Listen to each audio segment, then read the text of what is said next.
In a unanimous decision today, July 25, 2025, the Supreme Court en banc declared the articles of impeachment against Vice President Sara Duterte unconstitutional, noting that it is barred by the one-year rule under Article 11, Section 3, Paragraph 5 of the Constitution, and that it violates the right to due process enshrined in the Bill of Rights. Therefore, the Senate could not acquire jurisdiction over the impeachment proceedings. However, the court said it is not absolving Vice President Duterte from any of the charges against her. But any subsequent impeachment complaint may only be filed starting February 6, 2026. The case stemmed from 4 impeachment complaints against Vice President Duterte. The first 3 were filed before the House by private individuals and different groups on December 2, 4, and 19 in 2024. A 4th complaint was lodged by a resolution approved by more than 1/3 of the House members of the 19th Congress on February 5, 2025, which was transmitted as the Articles of Impeachment to the Senate on the same day. This was followed by 2 petitions filed before the Supreme Court challenging its constitutionality. The Supreme Court decision written by Senior Associate Justice Marvic MVF Leonen ruled that all legal issues involving impeachment proceedings are subject to judicial review, considering the nature of the offices and the institutions that are subject to impeachment, its effect on the independence of constitutional departments and organs, and its nature as a constitutional process. The impeachment process is primarily a legal and constitutional procedure, but with political characteristics. It may be sui generis, but it is not a purely political proceeding. This means that the Bill of Rights, especially the Due Process Clause and the right to speedy disposition of cases, applies to the entire impeachment process, it said.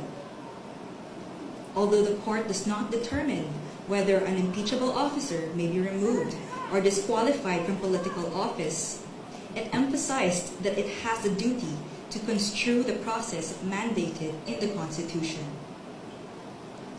In declaring that the articles of impeachment were barred by the one-year rule, the decision differentiated the first 3 complaints from the 4th complaint. The first 3, it said, were filed under Article 11, Section 3, Paragraph 2 of the Constitution, which allows any citizen to file a verified complaint with an endorsement by any House member. The 4th one was through Article 11, Section 3, Paragraph 4 of the Constitution, through a verified complaint or resolution filed by at least 1/3 of the House members.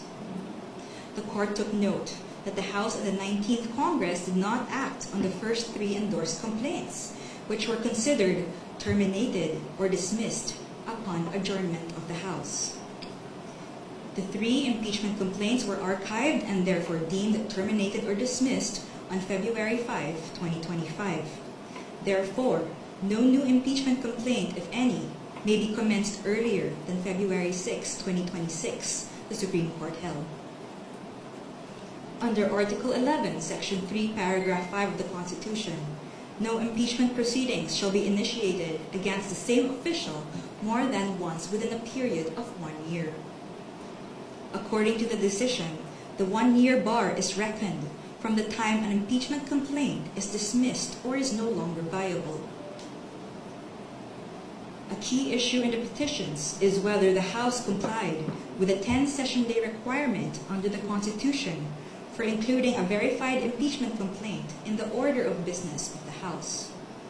The court ruled that the House was able to comply with the requirement by putting the 3 endorsed impeachment complaints in the order of business of the House of Representatives, since a session day is not equivalent to a calendar day.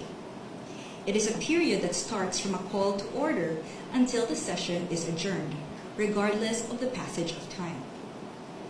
However, the court reminded the House that Article 11, Section 3, Paragraph 2 of the Constitution clearly requires that a verified impeachment complaint be immediately put in the order of business within 10 session days from its endorsement. The Constitution does not grant either the Secretary General or the Speaker of the House any discretion to determine when this period commences. Consequently, the House of Representatives is not granted any discretion except to refer these matters to the proper committee within 3 session days. However, the House may opt to consolidate all impeachment complaints properly commenced and endorsed within these periods. The court also determined that due process applies to the impeachment process. It laid down the following due process requirements in impeachment proceedings. First, the articles of impeachment or resolution must include evidence when shared with the House members, especially those who are considering its endorsement. Second, the evidence should be sufficient to prove the charges in the articles of impeachment. Third, the articles of impeachment and the supporting evidence should be available to all members of the House of Representatives, not only to those who are being considered to endorse. Fourth, the respondent in the impeachment complaint should have been given a chance to be heard on the articles of impeachment and the supporting evidence to prove the charges prior to its transmittal to the Senate, despite the number of endorsements from House members. The House of Representatives must be given reasonable time to reach their independent decision of whether they will endorse an impeachment complaint.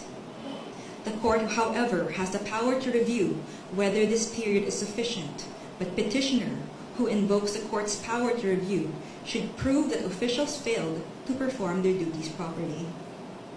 Sixth, the basis of any charge must be for impeachable acts or omissions committed in relation to their office and during the current term of the impeachable officer. For the President and Vice President, these acts must be sufficiently grave, amounting to the crimes described in Article 11, Section 2, or a betrayal of public trust given by the majority of the electorate. For the other impeachable officers, the act must be sufficiently grave that they undermine and outweigh the respect for their constitutional independence and autonomy. And seventh, to ensure that respondent in the impeachment complaint is heard under the requirements of due process in the procedure under Article 11, Section 3, Paragraph 4, the House of Representatives is required to A. Provide a copy of the articles of impeachment and its accompanying evidence to the respondent to give him or her an opportunity to respond within a reasonable period to be determined by the House rules. The Constitution only requires an opportunity to be heard. It is up to the respondent to waive this fundamental right and opt to present his or her evidence at the Senate trial. And B. Make the articles of impeachment with its accompanying evidence and the comment of the respondent available to all members of the House of Representatives. It is the House, not 1/3 of the House, that has the sole prerogative to initiate impeachment complaints. Thus, there must be some modicum of deliberations so that each member representing their constituents can be heard and thus convince others of their position. The transmittal will only take place upon the qualified vote of 1/3 of the House. We quote from the final note of the unanimous decision. It is not our duty to favor any political result. Ours is to ensure that politics are framed within the rule of just law. We cannot concede the sobriety of fairness inherent in due process of law to the passions of a political moment. Our fundamental law is clear. The end does not justify the means. We understand our history. We have learned that in the past, momentary desires to do what is convenient and concede means to ends have inadvertently created precedents that weaken the succor of law for those who dissent, or those at our society's margins, or those who may have fallen out of grace from the powers that be. We have learned that the clash of political interests in the past, often disguised by noble intentions, has obscured the need to address the real problems of corruption, inequality, poverty, and disempowerment faced by our people. We will not allow that to happen again. We will not hesitate to declare what is legal just, and right for our people. There is a right way to do the right thing at the right time. This is what the rule of just law means. This is what fairness or due process of law means, even for impeachment." End of quote. The Supreme Court's ruling is immediately executory. It shall be deemed served on the petitioners and released upon publication in the Supreme Court website and receipt of the parties of their digital copy in accordance with the guidelines on the transition to electronic filing in the Supreme Court. We urge everyone to read the full text of the decision and the concurring opinions. Thank you very much.